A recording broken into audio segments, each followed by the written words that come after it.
नमस्कार, मैं नियाज खान और आप देख रहे हैं NMF न्यूज। देश में एक बार फिर मंदिर मस्जिद का मामला जोर पकड़ने लगा है। आगरा में जहां ताजमहल और तेजो महालय के बीच विवाद चल रहा है, तो वहीं मथुरा में भगवान कृष्ण की जन्मभूमि को लेकर विवाद सामने आते रहते हैं। जबकि पीएम मोदी के संसदीय क्षेत्र वाराणसी में अब ज्ञान वापी मस्जिद और श्रृंगार गौरी मंदिर को लेकर विवाद चल रहा है। देश में छाए इन विवादों को लेकर अब संघ के दिग्गज नेता और मुस्लिम राष्ट्रीय मंच के मुख्य संरक्षक इंद्रेश कुमार ने इस पर बड़ा बयान दे दिया है।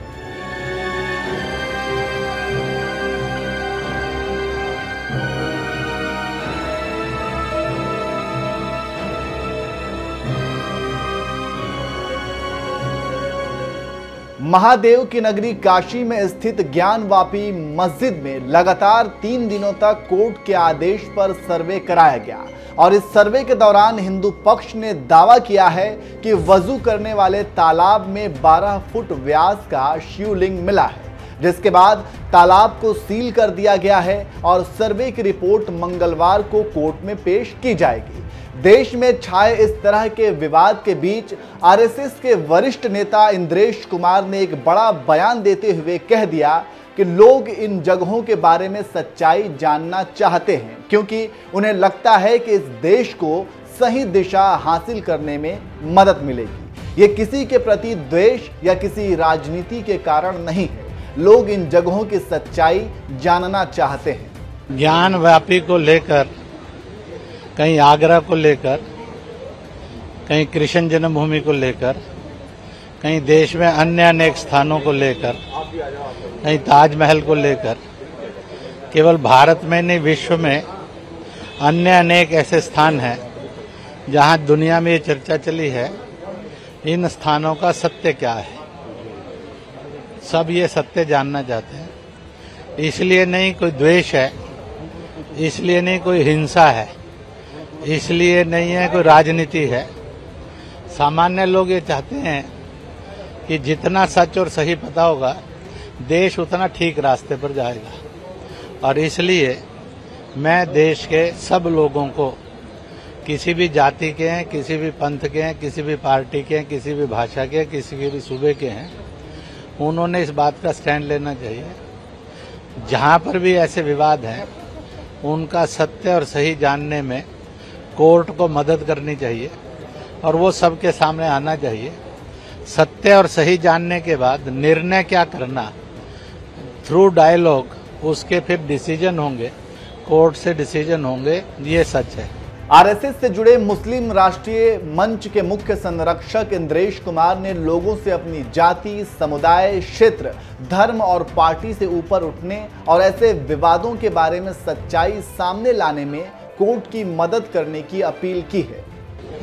कि जो आक्रांता हैं और अत्याचारी हैं वो किसी देश का इतिहास हो सकती हैं क्या, होना चाहिए या नहीं होना चाहिए। इसी प्रकार से यहाँ मुझे हजारों हजार में मुसलमान मिले, ईसाई मिले, सिख मिले, बौद्ध मिले कि ईसाई कहते हैं हमारा धर्म भारत में पढ़ाओ, मुसलमान कहते हैं हमारा इस्लाम भी पढ़ाओ। तो हिंदुस्तान का 135 करोड़ लोग जाति से, मजहब से, पार्टी से, भाषा से ऊपर उठकर कहता है हमारे देश का ग्रंथ गीता भी दुनिया में पढ़ाया जाना चाहिए।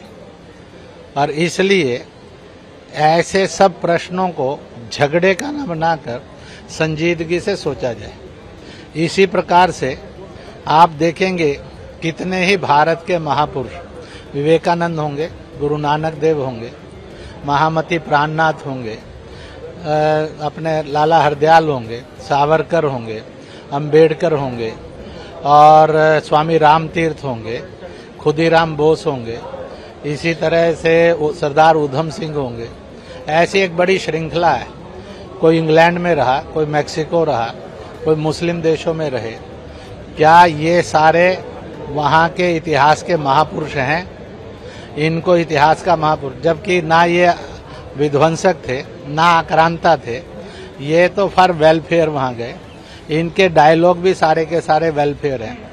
किसी ने धर्म सिखाया, किसी ने मानवता सिखाई, किसी ने खेती सिखाई, किसी ने मिलजुल कर कैसा रहना चाहिए वैरायटीज में, इसको सिखाया और इस रूप में इनकी है।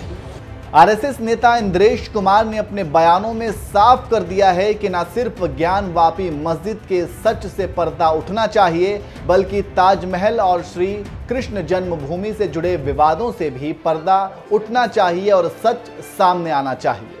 ताजमहल के खिलाफ दी गई थी अर्जी। ताजमहल के 22 कमरों को खुलवाने की एक याचिका इलाहाबाद हाई कोर्ट की लखनऊ खंडपीठ के पास आई थी, जिसे कोर्ट ने न सिर्फ खारिज कर दी थी, बल्कि इसके साथ ही कोर्ट ने याचिकाकर्ता को इस मामले में कड़ी फटकार भी लगाई थी और कहा था, आप मानते हैं कि ताजमहल को शाहजहां ने नहीं बनाया है? क्या हम यहाँ कोई फैसला सुनाने आए हैं, जैसे कि इसे किसने बनवाया था या ताजमहल की उम्र क्या है? आपको जिस बारे में पता नहीं है उस पर रिसर्च करिए, जाइए एमए कीजिए, पीएचडी कीजिए। अगर आपको कोई संस्थान रिसर्च करने से रोक रहा है तो फिर हमारे पास आइए। ताजमहल को तेजो महाले का विवाद तो समय समय पर उठता ही रहता है, लेकिन इस बार ताजमहल के 22 कमरों को खुलवाने की मांग को लेकर याचिका दी गई तो हाईकोर्ट ने फटकार लगाते हुए याचिका ही खारिज कर दी। ज्ञानवापी मस्जिद में गुंबदों के साथ ही नमाज स्थल समेत परिसर के चप्पे चप्पे की वीडियोग्राफी कराई गई है। इस दौरान हिंदू पक्ष ने दावा किया कि जिस तालाब से वजू किया जाता है उस तालाब में करीब 13 फुट व्यास का शिवलिंग मिला है और उस जगह को कोर्ट ने सील करवा दिया। साथ ही सीआरपीएफ के जवानों को सुरक्षा के लिए तैनात भी कर दिया गया है। जी, आज अंतिम दिन रही कार्रवाई का था, क्या रहा आज अंदर, क्या कार्रवाई हुई? और बाबा मिल गए, इससे बड़ा समाचार कुछ नहीं। बाबा मिल गए, इससे समाचार कुछ नहीं। कहाँ पे मिले बाबा? मत पूछिए। जिन खोजा तिन पाइया गहरे पानी पैठ, इससे आप लोग समझ रहे हैं कुछ? पानी के अंदर, वो तालाब के अंदर मिल गया क्या? जो आज पानी निकाला गया? बस हमने जो कहा नहीं, जो आज पानी तालाब का सुखाया गया था कि नहीं सुखाया गया, ये बताइए ना। क्या तालाब के पानी को हटाया? वहीं पे कल जीत हुआ था आप लोग की कि पानी सुखाया जाए, फिर जाए पानी निकाला गया, उसमें बाबा मिल गए। हमने तो कहा ना, जिन खोजा तिन पाइया गहरे पानी पैठ, इसी में आप लोग सब समझ लीजिए। और फिर से करेंगे, बाबा मिल गए, जिसकी हम मतलब इतिहासकार, ब्रिटिश इतिहासकार कहा करते थे, जिनको ये कहा गया। इसमें तिलभांडेश्वर पार्क मंदिर का दर्शन किसने किया है? सबने किया। सबने बताइए। बस प्रतिरूप, इससे ज्यादा क्या साफ करें हम? इससे ज्यादा साफ क्या करें?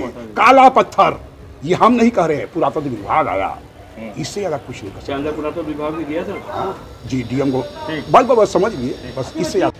जिस तालाब में शिवलिंग मिलने का दावा किया जा रहा है उसका सर्वे कराए जाने का अंजुमन इंतजामिया मसाजिद कमेटी ने पहले विरोध किया था, लेकिन जब तालाब का सर्वे हुआ तो महादेव की काशी समेत पूरे देश में गूंजने लगा, बाबा मिल गए। ज्ञानवापी परिसर के सर्वे की रिपोर्ट अब मंगलवार को कोर्ट में जमा होगी। उसके बाद कोर्ट क्या फैसला लेता है ये तो फिलहाल वक्त ही बताएगा, लेकिन कोर्ट के फैसले के पहले ही हैदराबादी सांसद असदुद्दीन ओवैसी धमकी देने लगे हैं। जब मैं 20, 19, 20, 21 साल का था तो बाबरी मस्जिद को मुझसे छीन लिया गया।